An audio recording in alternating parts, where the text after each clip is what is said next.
ഇന്ന് നമുക്ക് നല്ലൊരു ചിക്കൻ ഫ്രൈൻ്റെ റെസിപ്പി കണ്ടു നോക്കാം. നല്ല ടേസ്റ്റി ആയിട്ടുള്ള ഒരിക്കലും ഫ്ലോപ്പ് ആകാത്ത നല്ലൊരു റെസിപ്പിയാണ്. അപ്പോൾ ഇതിൻ്റെ വീഡിയോ കാണുന്നതിന് മുന്നായിട്ട് ചാനൽ ഇതുവരെ സബ്സ്ക്രൈബ് ചെയ്യാത്തവർ ഒന്ന് സബ്സ്ക്രൈബ് ചെയ്ത് സപ്പോർട്ട് കൂടി ചെയ്യണേ. അപ്പോൾ നമുക്ക് ഇതിലേക്ക് വേണ്ട മസാല തയ്യാറാക്കിയെടുക്കാം. അതിനായിട്ട് ഒരു മിക്സിയുടെ ജാറിലേക്ക് ഒരു 10-20 അല്ലി വെളുത്തുള്ളി തൊലിയെല്ലാം കളഞ്ഞ് ക്ലീൻ ചെയ്തതാണ് അത് ഇതിലേക്ക് ഇട്ട് കൊടുക്കാം. പിന്നെ ഇഞ്ചിയാണ് വേണ്ടത്. ഇതേപോലെ ഏകദേശം ഒരു വലുപ്പത്തിൽ വരുന്ന 2 കഷ്ണം ഇഞ്ചി ചെറിയ കഷ്ണങ്ങളാക്കിയിട്ട് ഇട്ട് കൊടുക്കാം. പിന്നെ ഇതിലേക്ക് സവാളയാണ് ചേർത്ത് കൊടുക്കുന്നത്. ചെറിയൊരു കഷ്ണം സവാള ചെറിയ ചെറിയ പീസുകളാക്കിയിട്ട് ഇട്ട് കൊടുത്തിട്ടുണ്ട്. ശരിക്കും ചെറിയ ഉള്ളിയാണ് വേണ്ടത്. അതുള്ളവർ 4-5 ചെറിയ ഉള്ളി ഇട്ട് കൊടുക്കാം. പിന്നെ ഇതിലേക്ക് ഒരു 4-5 വറ്റൽമുളക് കൂടി ഇട്ട് കൊടുക്കാം. എരിവിന് ആവശ്യത്തിനുള്ളത് 4-5 ഇട്ട് കൊടുക്കാവുന്നതാണ്. ഇനി ഇതിലേക്ക് 1 ടീസ്പൂൺ പെരുംജീരകം ഇട്ട് കൊടുക്കാം. ഇനി ഇതിലേക്ക് ചേർത്ത് കൊടുക്കുന്നത് മല്ലിയിലയാണ്. ഒരു പിടി മല്ലിയില ചേർത്ത് കൊടുക്കുന്നുണ്ട്. ഏകദേശം ഒരു 3-4 തണ്ട് മല്ലിയില ഉണ്ടാവും. പിന്നെ ഇതിലേക്ക് ചേർത്ത് കൊടുക്കുന്നത് കറിവേപ്പിലയാണ്. കുറച്ചധികം ചേർത്ത് കൊടുക്കുന്നുണ്ട്. പിന്നെ ആവശ്യത്തിനുള്ള ഉപ്പ് കൂടി ചേർത്ത് കൊടുത്തിട്ട് നമുക്കിതൊന്ന് മിക്സിയിലിട്ടിട്ട് ഒന്ന് ക്രഷ് ചെയ്തെടുക്കണം. ഒരുപാട് പേസ്റ്റ് പോലെ അരച്ചെടുക്കരുത്. ഇനി ഞാനിവിടെ 1 കിലോ ചിക്കന് നല്ലതുപോലെ കഴുകി ക്ലീനാക്കി വെള്ളമെല്ലാം കളഞ്ഞ് വെച്ചതാണ്. അപ്പോൾ ചെറിയ ചെറിയ പീസുകളാക്കിയിട്ടാണ് ഫ്രൈ ചെയ്യാൻ എപ്പോഴും നല്ലത്. അതിലേക്ക് നമ്മൾ നേരത്തെ ചതച്ച് വെച്ചിരിക്കുന്ന ആ ഒരു മിക്സ് ഇതിലേക്ക് ഇട്ട് കൊടുക്കാം. ഇതേപോലെ അത് ജസ്റ്റ് ഒന്നിങ്ങനെ അരിഞ്ഞ് വരാനേ പാടുള്ളൂ. എന്നിട്ട് ഇതെല്ലാം കൂടി ഒന്ന് ചേർത്തിട്ട് നമുക്കൊന്ന് നല്ലതുപോലെ ഒന്ന് കുഴച്ച് മിക്സാക്കി വെക്കാം. അതിന് ശേഷം നമുക്കൊരു 10-15 മിനിറ്റ് ഒന്ന് റെസ്റ്റ് ചെയ്യാൻ വേണ്ടിയിട്ട് മാറ്റി വെക്കാം. 15 മിനിറ്റിന് ശേഷം നമുക്കിതിലേക്ക് വേണ്ട ബാക്കിയുള്ള മസാലകളൊക്കെ ഒന്ന് ചേർത്ത് കൊടുക്കാം. അപ്പോൾ ആദ്യം നമുക്കിതിലേക്ക് ഒരു കോഴിമുട്ട ചേർത്ത് കൊടുക്കുന്നുണ്ട്. കോഴിമുട്ട ചേർത്ത് കൊടുത്താൽ നമ്മൾ ചിക്കൻ എണ്ണയിൽ ഇട്ട് ഫ്രൈ ചെയ്തെടുക്കുമ്പോൾ മസാലയൊന്നും എണ്ണയിലേക്ക് ആവില്ല.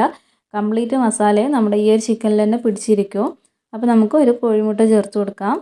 ഇനി ഇതിലേക്ക് 1/2 ടീസ്പൂൺ മഞ്ഞൾപ്പൊടി ചേർത്ത് കൊടുക്കാം.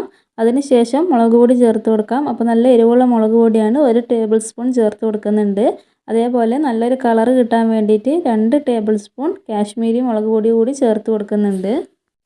ഇനി ഇതിലേക്ക് നമ്മൾ 1 ടീസ്പൂൺ കുരുമുളക് പൊടിച്ച് ചേർത്ത് കൊടുക്കാം. അതേപോലെ തന്നെ 1 ടീസ്പൂൺ ഗരം മസാല കൂടി ചേർത്ത് കൊടുക്കുന്നുണ്ട്. വീട്ടിൽ തന്നെ പൊടിച്ച ഗരം മസാലയാണെങ്കിൽ 1 ടീസ്പൂൺ ചേർത്ത് കൊടുക്കേണ്ട ആവശ്യമില്ല. ഇനി നമ്മൾ ഇതിലേക്ക് കോൺഫ്ലോർ ആണ് ചേർത്ത് കൊടുക്കുന്നത്. 4 ടേബിൾ സ്പൂൺ കോൺഫ്ലോർ ചേർത്ത് കൊടുക്കുന്നുണ്ട്. 1 കിലോ ചിക്കൻ്റെ അളവിനാണ് ഈ മസാലകളെല്ലാം പറഞ്ഞിരിക്കുന്നത്. അപ്പോൾ ഇതേപോലെ തന്നെ ചേർത്ത് കൊടുക്കാൻ ശ്രദ്ധിക്കുക. അപ്പോൾ 4 ടേബിൾ സ്പൂൺ കോൺഫ്ലോർ ചേർത്ത് കൊടുത്ത ശേഷം 2 ടേബിൾ സ്പൂൺ വിനീഗർ ചേർത്ത് കൊടുക്കുന്നുണ്ട്. വിനീഗർ അല്ലെങ്കിൽ ഒരു ചെറുനാരങ്ങയുടെ നീര് കംപ്ലീറ്റ് ആയിട്ട് അത് പിഴിഞ്ഞെടുത്തിട്ട് അത് ഒഴിച്ചു കൊടുക്കാം. ഏതെങ്കിലും ഒന്ന് നിർബന്ധമായിട്ട് ഒഴിച്ചു കൊടുക്കണം.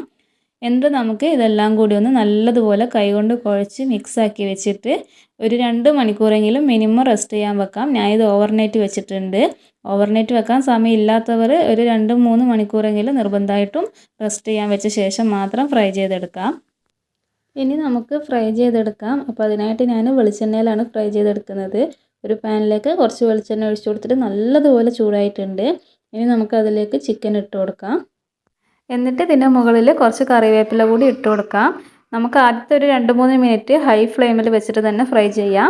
അതിന് ശേഷം കുറച്ചൊന്ന് ഫ്ലെയിം കുറച്ച് വെച്ചതിന് ശേഷം നമുക്കിതൊന്ന് ഫ്രൈ ചെയ്തെടുക്കാം. എന്നിട്ട് ഒരു സൈഡ് നല്ലപോലെ ഫ്രൈ ആയി വന്നതിന് ശേഷം മാത്രം തിരിച്ചിടാം. തിരിച്ചിടുന്ന സമയത്തും ഒരു 2 മിനിറ്റ് ഫ്ലെയിം ഒന്ന് കൂട്ടി വെച്ചിട്ട് ഫ്രൈ ചെയ്യാൻ ശ്രദ്ധിക്കുക. അതേപോലെ തന്നെ 2 മിനിറ്റിന് ശേഷം ഒന്നുകൂടി ഫ്ലെയിം കുറച്ച് വെച്ചിട്ട് നമുക്ക് ബാക്കിയുള്ളതും നല്ല രീതിക്കൊന്ന് ഫ്രൈ ചെയ്തെടുക്കാം.